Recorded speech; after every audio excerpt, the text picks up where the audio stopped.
सभी जीवों की वृद्धि, विकास और स्वास्थ्य के लिए भोजन एक आवश्यक पदार्थ है। हमको क्या मिल रहा है? भोजन एक आवश्यक पदार्थ है। यह हमें क्या देता है? भोजन के साथ हमें पोषक तत्व मिलते हैं, कार्बोहाइड्रेट मिलती है, प्रोटीन मिलती है, वसा, विटामिन और खनिज लवण उपलब्ध कराते हैं। तो भोजन हमको आवश्यक है। तो भोजन की मात्रा कितनी चाहिए हमें? तो जनसंख्या वृद्धि, पृथ्वी पर मौजूद जनसंख्या की वृद्धि से क्या हो रहा है?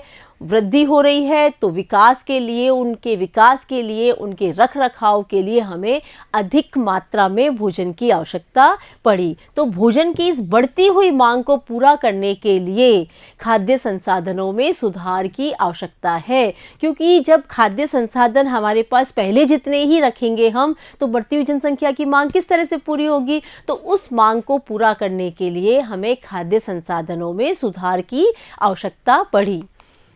खाद्य संसाधनों में सुधार की आवश्यकता, देखो और भी कारण हम जानते हैं कि भारत की जनसंख्या बहुत अधिक है, लगभग 100 करोड़ से अधिक होती जा रही है और लगातार बढ़ती हुई जा रही है। इस बढ़ती हुई जनसंख्या के लिए अधिक उत्पादन की आवश्यकता पड़ेगी, और ये अधिक उत्पादन किसका उत्पादन करेंगे? खेती का। तो खेती की जब अधिक आवश्यकता पड़ी तो क्या हुआ? अधिक भूमि की हमको ज़रूरत पड़ेगी। जब ज़्यादा खेती करनी है तो ज़्यादा भूमि की ज़रूरत पड़ेगी, परंतु भारत में तो पहले से ही अत्यधिक स्थान पर खेती हो रही है, अतः कृषि के लिए अधिक भूमि की उपलब्धता हमारे देश में तो संभव नहीं है। तो फिर हम क्या करेंगे? जो उपलब्ध जगह है, जो उपलब्ध खेती की जगह है, उस जगह पर ही हमें उसकी मात्रा को बढ़ाना होगा। इसलिए फसल और पशुधन के उत्पादन की क्षमता को बढ़ाना आवश्यक है। तो समझ में आया आप कि हम चैप्टर ये क्यों पढ़ रहे हैं? खाद्य संसाधनों में सुधार क्यों आवश्यकता पड़ रही? क्योंकि हमें बढ़ती हुई जनसंख्या की मांग को पूरा करने के लिए उसी ज़मीन के ऊपर खेती करके उसको पूरा करा नहीं जा सकता था। इसलिए हमें उसमें सुधार की आवश्यकता पड़ी कि उसी लैंड में हम उसको पैदा करें और हमारे फसल को और पशुधन के उत्पादन को बढ़ाएं। इस मांग को पूरा करने के लिए हरित क्रांति द्वारा फसल उत्पादन में वृद्धि की है, श्वेत क्रांति द्वारा दूध के उत्पादन में बढ़ोतरी की है। इन क्रांतियों की प्रक्रिया में क्या हो गया? हमारे द्वारा प्राकृतिक संसाधनों का अत्यधिक उपयोग हो गया। प्राकृतिक संसाधन के उपयोग से ही हम हमारा फसल का उत्पादन बढ़ा पाएंगे, पशुधन में उत्पादन बढ़ा पाएंगे। तो इस प्राकृतिक संसाधनों का उपयोग करने से हमारी प्राकृतिक संपदाओं को हानि पहुंचने के अवसर बढ़ गए। उस वजह से क्या हो गया कि पानी भी प्रदूषित होने लगा, वायु भी प्रदूषित होने लगी, हमारी मिट्टी भी प्रदूषित होने लगी। तो साथ साथ हमें ये भी ध्यान रखना पड़ेगा कि हमें इनको आगे तक हम इनसे ज़्यादा उत्पादन कर सकें, ये भी ध्यान रखना पड़ेगा। यानी कि जो भी तरीका हम इस्तेमाल करें सुधार करने का, वो कैसा होना चाहिए? सस्टेनेबल होना चाहिए, यानी कि संपूर्णीय होना चाहिए। आगे तक भी हम उन्हें काम में लेते रहें। फसल उत्पादन बढ़ाने के क्रम में पर्यावरण व प्राकृतिक संतुलन में क्षति नहीं पहुंचनी चाहिए, ये भी तो हमें ध्यान रखना पड़ेगा। नहीं तो हम अगर फसल का उत्पादन बढ़ा लेंगे और नुकसान पहुंचाते जाएंगे तो कितने समय तक हम उत्पादन कर पाएंगे? हम ज़्यादा समय तक उत्पादन नहीं कर पाएंगे। इसलिए कृषि और पशुपालन के लिए संपूर्णीय सस्टेनेबल प्रैक्टिस को अपनाना पड़ेगा, जो कि हम हमेशा उसका इस्तेमाल करके हमारे खाद्य संसाधनों में सुधार ला सकें। कृषि से अधिक उत्पादन प्राप्त करने के लिए हमें वैज्ञानिक प्रबंधन प्रणालियों को अपनाना पड़ेगा, साइंटिफिक तरीकों को अपनाना पड़ेगा, जिससे कि हम हमारे खाद्य संसाधनों में सुधार कर सकें। संपूर्णीय जीवन यापन के लिए देखो ये तरीके इस्तेमाल किए जा सकते हैं। मिश्रित खेती, मिक्स्ड फार्मिंग क्या होती है, इसको हम और समझेंगे। एक बार टॉपिक देख लेते हैं हम। अंतरा फसलीकरण, इंटरक्रॉपिंग, संगठित कृषि प्रणाली, इंटीग्रेटेड फार्मिंग प्रैक्टिसेस। तो इन 3 तरीकों से हमने फसल का उत्पादन बढ़ाने की कोशिश करी है। क्या ध्यान रखते हुए? प्राकृतिक संपदाओं को नुकसान ना पहुंचे, किसी भी तरह से पॉल्यूशन ना हो, इन सब चीज़ों को ध्यान रखते हुए इन 3 तरीकों से खेती करने की और फसल का उत्पादन बढ़ाने के सोची गई है। तो फसलें, अब पहले ये जान लेते हैं हम फसलें कितने प्रकार की होती है। तो फसलें कौन कौन सी हम उगाते हैं। मनुष्य द्वारा अपने उपयोग हेतु निम्न प्रकार की फसलें उगाई जाती है। पहले हम उगाते हैं अनाज की फसलें, सीरियल्स क्रॉप। तो यह फसल रोज की ऊर्जा की आवश्यकता पूर्ति के लिए उगाई जाती है, जैसे कि गेहूं की फसल, बाजरे की फसल, मक्का की फसल, चावल की, मिलेट की आदि, है ना। ये सब फसलें हमें अनाज के लिए हमको ज़रूरत होती है। तो अनाज हमारे यहाँ बहुत ज़्यादा उपयोग में होता है। हर रोज़ हमको ऊर्जा की आवश्यकता की पूर्ति के लिए अनाज का इस्तेमाल किया जाता है, इसलिए ये अनाज की फसलें उगाई जाती है। फिर हम दाल की फसलें उगाते हैं। तो दाल की फसल क्या करती है, प्रोटीन की मांग को पूरा करती है। इसके लिए पौधे उगाए जाते हैं, जैसे कि चना, मटर, उड़द, मूंग, अरहर, मसूर आदि। तो किस किस तरह की फसलें होगी, एक तो अनाज की फसल होगी, दूसरी दालों की फसल उगाई जाती है। फिर तेल की फसल उगाई जाती है, सब्जियों और मसालों की फसल उगाई जाती है, चारा की फसलें उगाई जाती है। तो एक बार इसको पढ़ लेते हैं। तेल की फसल में इनके पौधों से आवश्यक वसा और तेल प्राप्त किया जाता है। जैसे कि उदाहरण हम आसानी से याद कर सकते हैं, क्योंकि हमारे रोजमर्रा इस्तेमाल होते हैं। सोयाबीन, मूंगफली का तेल, तिल का तेल, अरंडी, सरसों का तेल, अलसी का तेल, सूरजमुखी का तेल। तो इन सब की फसलें उगाई जाती है। फिर सब्जियां, मसाले और फलों के लिए भी खेती की जाती है। इन पौधों से हमें विटामिन, खनिज लवण और कुछ मात्रा में प्रोटीन, वसा व कार्बोहाइड्रेट भी प्राप्त होते हैं। और इसलिए देखो कौन कौन से उदाहरण है, गोभी, प्याज, काली मिर्च, सब्जियों के नाम जो हमको सब पता है, तो वो सब सब्जियों की फसलें उगाई जाती है। फिर चारा फसलें भी उगाई जाती है, किसके लिए, पशुधन के लिए। तो इन पौधों द्वारा पशुधन का चारा प्राप्त किया जाता है। जैसे कि उदाहरण हमें याद कर लेने हैं, वसीम, जई, सूडान की घास। तो ये फसलें उगाई जाती है चारा प्राप्त करने के लिए। तो अब ये फसलें कौन कौन सी प्रकार की होती है और क्या क्या ऋतुओं के आधार पर भी हमने इनका विभाजन किया गया है। प्रत्येक फसल के लिए विभिन्न जलवायु संबंधी परिस्थितियां, तापमान और दीप्ति काल की आवश्यकता होती है।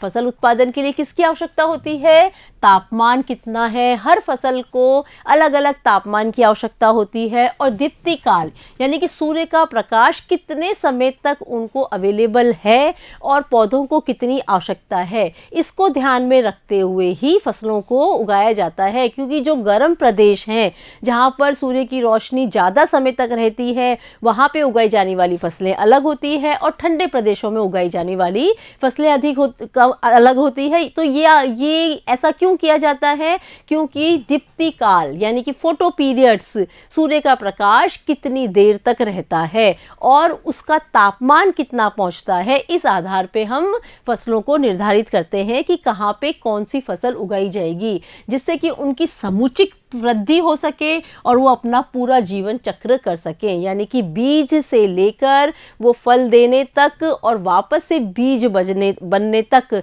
अपना जीवन चक्र को पूरा कर सकें। दीप्ति काल सूर्य प्रकाश के काल से संबंधित होता है। पौधों में पुष्पन वृद्धि सूर्य प्रकाश पर निर्भर करती है। सूर्य के प्रकाश से, प्रकाश संश्लेषण द्वारा वो अपना भोजन भी बनाते हैं। तो फसलों का वर्गीकरण, तो इसी आधार पर, ऋतुओं के आधार पर फसलों को वर्गीकृत किया जाता है। खरीफ की फसल, कुछ फसलें गर्मी और बरसात में जून से अक्टूबर के माह में जो फसलें उगाई जाती है वे कहलाती है खरीफ की फसलें कहलाती है। जैसे कि सोयाबीन, कॉटन, हरी दाल, मूंगफली, उड़द आदि। तो ये सब फसलें कब उगाई जाती है, जून में उगाई जाती है और अक्टूबर माह तक उनकी कटाई हो जाती है। फिर दूसरी तरह की फसल होती है रबी की फसल, जो कि उगाई जाती है नवंबर में उगाई जाती है और अप्रैल तक उसकी कटाई हो जाती है। तो ये कहलाती है रबी की फसल कहलाती है। और ये फसलें कौन सी है, गेहूँ, चना, मटर, सरसों, अलसी आदि, ये फसलें रबी की फसल कहलाई जाती है। तो इस आधार पे हमने फसलों का वर्गीकरण कर दिया। तो पहले तो हमने किया था उनके नाम के आधार पर, किस किस काम में आती है, जैसे कि अनाज, दाल, सब्जियां, तो उस आधार पे वर्गीकरण किया था। तो वर्गीकरण करते समय या किसी भी फसल को समझते समय ये ध्यान रखना होता है कि हम किस आधार पे वर्गीकरण चाह रहे हैं। तो अगर हम कब उगाई जा रही है, कब कटी जा रही है, उस आधार पे करेंगे तो रबी की फसल, खरीफ की फसल कहलाएगी। और उनके उपयोग के आधार पर कि वो किस किस काम में ली जाती है, तो हम इस तरह से कर सकते हैं कि अनाज की फसलें, दालों की फसलें, सब्जियों की फसलें, उस आधार पे उनका वर्गीकरण किया जा सकता है। अब है फसल उत्पादन में सुधार। फसल उत्पादन में किस तरह से सुधार किया जा सकता है, तो इसको समझने के लिए इसकी शुरुआत कहाँ से होती है। फसल उत्पादन में शुरुआत किस तरह से होती है? सबसे पहले हम उगाते हैं बीज। तो बीज का सिलेक्शन करना वो एक इम्पॉर्टेंट फैक्टर हो जाता है कि किस तरह का बीज हम चुन रहे हैं। फिर उसके बाद जब फसल उग जाती है तो उसकी हम देखभाल कैसे कर रहे हैं, उसकी देखभाल करने की पूरी ज़रूरत होती है। और फिर बाद में जब फसल पूरी उग जाती है, कट जाती है, उसके बाद जब हम उसको रखते हैं, संरक्षित रखते हैं, तो उस समय उसको कोई नुकसान ना पहुंचे, वो किसी प्रकार की उस पर हानि ना हो। तो इस तरह से ये 3 पॉइंट्स के अंदर हम फसल उत्पादन में सुधार कर सकते हैं, अच्छी फसल और ज़्यादा फसल प्राप्त कर सकते हैं। फसल उत्पादन की सुधार की प्रक्रिया में प्रयुक्त गतिविधियों को निम्न प्रमुख वर्गों में बांटा गया है। तो इनको ये सब सुधार के लिए तो सबसे पहले हम कौन सा पॉइंट काम में लेंगे? फसल की किस्म में सुधार। कौन सी किस्म का बीज हमको लेना है, इसको हमको देखना है। और अच्छी किस्म का बीज कैसे प्राप्त किया जा सकता है, उसमें किस तरह से सुधार किया जा सकता है। तो पहले हम इस पॉइंट पे डिस्कस करेंगे कि फसल की किस्म में सुधार कैसे हो सकता है। दूसरा हम डिस्कस करेंगे फसल उत्पादन प्रबंधन। जब फसल को उगाया जा रहा है तो उसको किस तरह से मैनेज किया जाए कि अधिकतम फसल प्राप्त हो और प्राकृतिक संपदा को कम से कम नुकसान पहुंचे या नहीं नुकसान पहुंचे। और फिर तीसरा हम करेंगे फसल की किस तरह से सुरक्षा हम कर सकते हैं। तो इस 3 पॉइंट के अंदर, इन 3 पॉइंट के अंदर हम फसल उत्पादन में सुधार की प्रक्रिया को समझेंगे। तो सबसे पहले है फसल की किस्मों में सुधार। फसल की किस्म में किस तरह से सुधार कर सकते हैं, तो बीच में एक पॉइंट को हम समझ लेते हैं कि 1952 से लेकर 2010 तक कृषि भूमि में 25% की वृद्धि हुई है। जो कृषि भूमि है, जैसे जहाँ पे जंगल उगे हुए थे तो उनको हटाकर वहाँ पे क्या किया गया, उनको कृषि योग्य बनाया गया, वहाँ पे खेत डेवलप किए गए। तो इस तरह से 25% तक वृद्धि हुई। कब से लेकर? 1952 से लेकर 2010 तक। जबकि अन्न की पैदावार में 4 गुना वृद्धि हुई है, यानी कि 400 टाइम्स तो वृद्धि हुई है और फसल पैदावार में सुधार हुआ है। तो हमारे देश के अंदर जितनी जनसंख्या बढ़ी है उसकी आपूर्ति के लिए ये एक प्रशंसनीय कार्य हुआ है। तो हम कर रहे थे फसल की किस्म में सुधार। तो फसल की किस्मों में किस तरह से सुधार कर सकते हैं, इसका क्या उद्देश्य है, क्यों हमें आवश्यकता पड़ी, इसको एक बार और समझते हैं। फसल की किस्में प्राप्त करने का मुख्य उद्देश्य यह है कि यह विभिन्न परिस्थितियों में, जैसे कि उच्च लवणीय मिट्टी, अगर मिट्टी वैसी नहीं है जैसी होनी चाहिए, यानी उसमें लवणों की मात्रा ज़्यादा है, विपरीत जलवायु स्थितियाँ हैं, या फिर पानी की उपलब्धता, या तो पानी बहुत ज़्यादा है या पानी बहुत कम है, इन सभी परिस्थितियों में वो सरवाइव कर सके, फसल उग सके, तो हमें फसल ऐसी चाहिए, फसल का बीज ऐसा चाहिए कि वो विपरीत परिस्थितियों को झेल पाए और उग पाए और उत्पादन उससे हो पाए। तो फसल की नई किस्म को, क्योंकि हम उसको सुधार कर रहे हैं, उसके बीज में ही सुधार कर रहे हैं, तो फसल की नई किस्म को अपनाने से पहले यह सुनिश्चित करना आवश्यक है कि फसल की किस्म विभिन्न परिस्थितियों में, जो विभिन्न क्षेत्रों में भिन्न भिन्न होती है, अच्छा उत्पादन दे सके। तो ये किस्म में सुधार तभी माना जाएगा। इसके लिए किसानों को अच्छी गुणवत्ता वाले बीज उपलब्ध होने चाहिए, अर्थात बीज उसी किस्म के होने चाहिए जो अनुकूल परिस्थितियों में अंकुरित हो सके। ठीक है। फसल की किस्मों या प्रभेदों के लिए विभिन्न उपयोगी गुणों, जैसे कि रोग प्रतिरोधक क्षमता, उर्वरक के प्रति अनुरूपता, उत्पादन की गुणवत्ता, उच्च उत्पादन आदि का चयन प्रजनन द्वारा कर सकते हैं। तो जो अच्छी किस्म के पौधे आएंगे, अच्छी किस्म के बीज आएंगे, वो सब कैसे होंगे? रोग प्रतिरोधक क्षमता उनके अंदर ज़्यादा होगी, वो उर्वरक के प्रति अनुरूप होंगे, यानी कि जो उर्वरक उनके अंदर डाले जाएंगे, उर्वरक क्यों डालते हैं? जिससे कि उनको सारे पोषक तत्व मिल जाए, तो तत्वों की कमी को पूरा कर पाएँ, उसको एब्जॉर्ब कर पाएँ, तो यानी उनको उर्वरक के प्रति अनुरूप होना पड़ेगा, उनको एक्सेप्ट करना पड़ेगा। उत्पादन बढ़े, उत्पादक के गुण बढ़े और उच्च उत्पादन हो, तो ये सब नई किस्म के अंदर शामिल होना चाहिए। फसल की किस्मों में ऐच्छिक गुणों का संकरण द्वारा डाला जा सकता है। एक संकरण प्रक्रिया होती है जिसमें हम दो अलग अलग किस्म के पौधों का संकरण कराते हैं, उनका क्रॉस करा के नए बीजों को पैदा करते हैं, तो वो संकरण प्रक्रिया कहलाती है। तो हमारे ऐच्छिक गुण, जो जो गुण हमको पौधे के अंदर चाहिए, जैसे उदाहरण ले लेते हैं हम गाजर का, तो गाजर में हमको लंबी गाजर चाहिए, लाल गाजर चाहिए, तो एक बीज हमारे पास है जो कि छोटी गाजर का है और दूसरा बीज हमारे पास है लाल गाजर का। तो उन दोनों का संकरण करा के जो पौधा आ रहा है, नया पौधा जो आएगा, उसका जो बीज होगा वो कैसा होगा? लाल गाजर का होगा और लंबी गाजर का होगा। तो अब है फसल की किस्मों में सुधार किस तरह से किया जाए। दो अलग अलग तरह के जब पौधे हैं, किसी एक पौधे में तो जैसे कि गाजर लिया जाए, उस पौधे के अंदर गाजर छोटी निकल रही है पर मीठी निकल रही है, लाल निकल रही है। दूसरे वाला पौधा है, उसकी जो गाजर है वो मीठी नहीं है लेकिन लंबी भी है और लाल भी है। तो अगर इन दोनों पौधों का संकरण कराया जाता है, दोनों पौधों के बीजों का संकरण कराया जाता है, तो जो तीसरी किस्म का पौधा निकलेगा उसमें दोनों के गुण मौजूद होंगे। तो ये कहलाता है संकरण कराना। तो जब उनकी पौधों की किस्मों में सुधार करना है, जो पौधे प्रोडक्ट अपने को दे रहे हैं उसमें अगर सुधार करना है, तो हम नई किस्म को पैदा कर सकते हैं उनमें संकरण करा के। तो अब किन किन में संकरण कराया जाए, ये सोचने की बात है। तो ये संकरण भी 3 तरह से होता है, जिसमें कि अंतरा किस्मियाँ, अलग अलग वैरायटी के पौधों में संकरण कराया जाता है। तो एक बार हम देखते हैं संकरण के बारे में। इसमें विभिन्न आनुवंशिक गुणों वाले पौधों में संकरण कराते हैं, जिससे कि हमें उच्च उत्पादन, हाई यील्ड, HYAV से इसको बोलते हैं, उसकी किस्म के पौधे हमें मिलते हैं।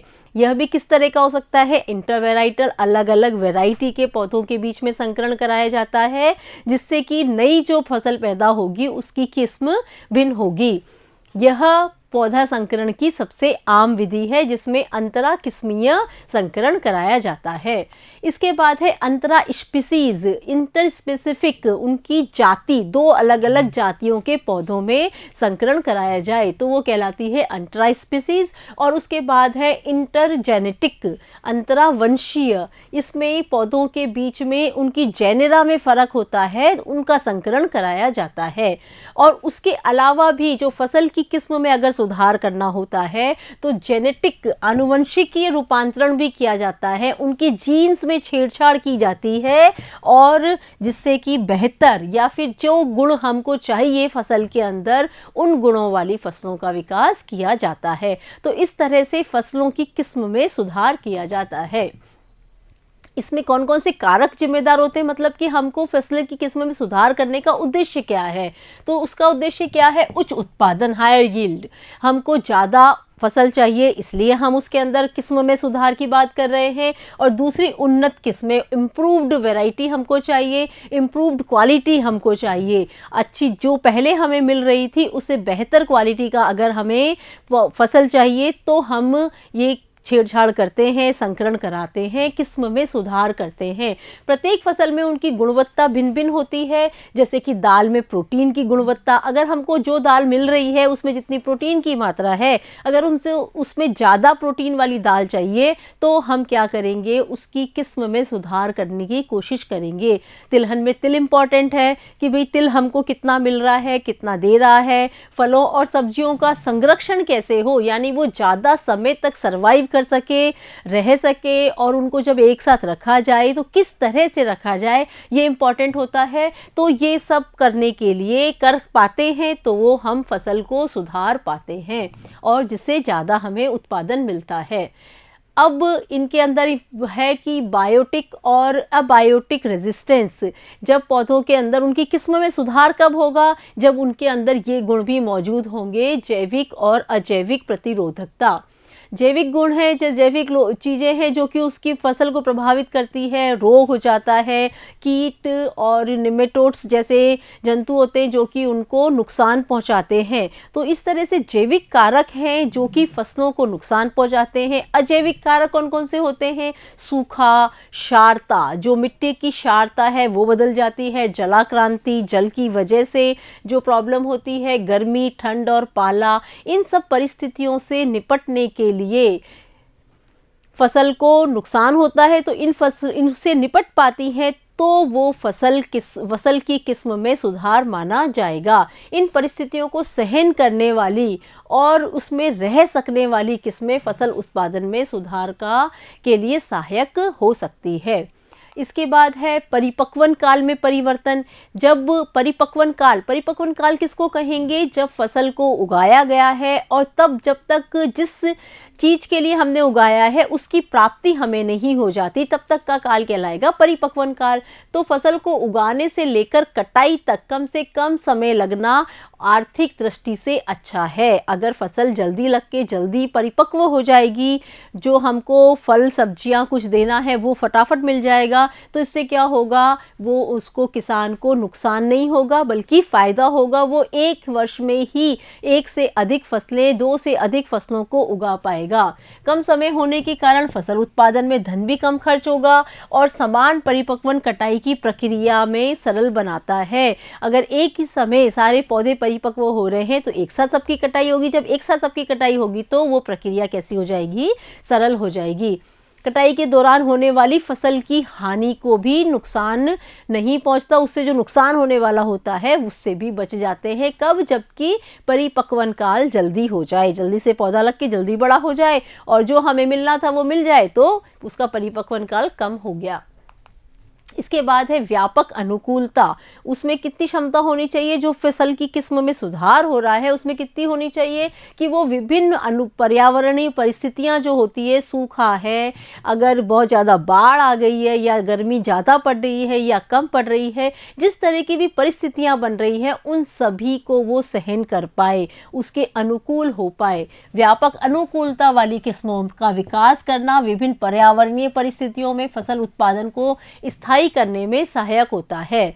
एक किस्म की विभिन्न क्षेत्रों में विभिन्न जलवायु में उगाया जा सकता है। एक ही किस्म की फसलों को अलग अलग जलवायु में उगाएं तो फर्क ना पड़े, तो इस तरह से उनमें सुधार किया जा सकता है। ऐच्छिक सस्य विज्ञान गुण।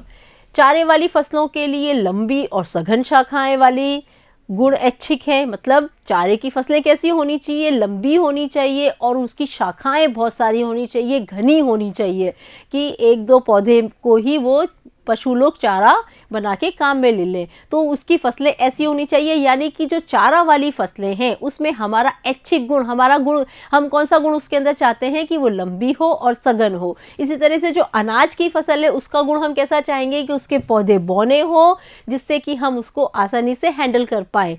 तो इन फसलों को उगाने के लिए कम पोषकों की आवश्यकता हो, इस प्रकार का विज्ञान कहलाता है सस्य विज्ञान। तो इस तरह की ऐच्छिक सस्य विज्ञान गुण वाली फसलों का इस्तेमाल करके हम उच्च उत्पादन प्राप्त कर सकते हैं। तो अब है प्रश्नोत्तर। जैविक और अजैविक कारक किस प्रकार फसल उत्पादन को प्रभावित करते हैं? तो जैविक कारक कौन से हैं, अजैविक कारक कौन से हैं? जैविक कारक हैं कीट, रोगाणु, जीवाणु, फफूंद आदि फसलों में विभिन्न प्रकार के रोग उत्पन्न करते हैं, जिसके कारण फसल का उत्पादन कम हो जाता है। अतः हमें रोग प्रतिरोधी किस्मों का चयन करना चाहिए जिसमें मुश्किल से रोग लगे, उनमें प्रतिरोधक क्षमता अधिक हो। और क्या करना चाहिए? जो नाइट्रीकरण जीवाणु होते हैं जैसे कि राइजोबियम, केंचुए आदि फसल उत्पादन को बढ़ाते हैं, इनका इस्तेमाल करना चाहिए। नाइट्रीकरण जीवाणु मटर कुल के पौधों की जड़ों की ग्रंथियों में पाए जाते हैं, जो कि वायुमंडल की नाइट्रोजन को नाइट्रेट में बदलकर पौधों के लिए उपलब्ध उपलब्ध कराते हैं, जिससे कि पौधे में पोषक तत्वों की कमी नहीं रहती। और केंचुए क्या करते हैं, मिट्टी को पोला कर देते हैं और कंपोस्ट में ह्यूमस की मात्रा को बढ़ाते हैं, जिससे कि फसल उत्पादन भी बढ़ता है। तो इस तरह से ये जैविक कारक हैं जो कि फसल उत्पादन में फ़ायदा पहुंचाते हैं। अजैविक कारक हैं वायु, तापमान, मृदा, जल की उपलब्धता आदि सब अजैविक कारक हैं। भूमि की अम्लीयता है या क्षारीयता है, तेज गर्मी, तेज सर्दी, पाला, ओलावृष्टि आदि फसल के उत्पादन को कम कर देते हैं। तो पौधे को क्या चाहिए, उपयुक्त तापमान चाहिए, जल की उपलब्धता अनुकूल होनी चाहिए, तभी वो उत्पादन ज़्यादा होगा। हमें ऐसी फसलें बोनी चाहिए जो इन सभी परिस्थितियों को सहन कर सके, तेज आंधी को, गर्मी को, सर्दी को सहन कर सके, पाले को सहन कर सके और तेज हवा को सहन कर सके, तब और सहन कर ले और हमें अच्छा उत्पादन दे। तो फसल इस तरह की होनी चाहिए। इसके लिए मिश्रित फसलें, अंतरा फसलीकरण विधियां अपनाई जाती है, जिससे कि फसल का उत्पादन प्रभावित ना हो। फसल सुधार के लिए ऐच्छिक शस्य विज्ञान गुण क्या है?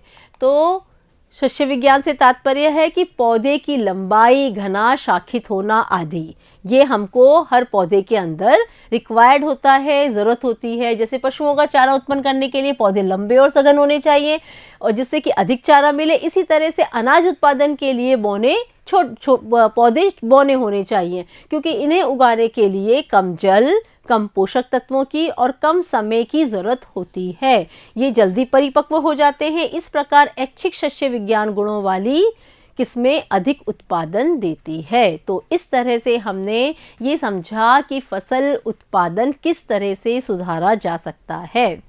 अगले वीडियो के अंदर हम समझेंगे कि फसलों को किस्म का सुधार तो हमने इस वीडियो में समझा, इसके बाद हम पढ़ेंगे फसलों का प्रबंधन कैसे किया जाए जिससे कि हमको अधिक उत्पादन मिल सके।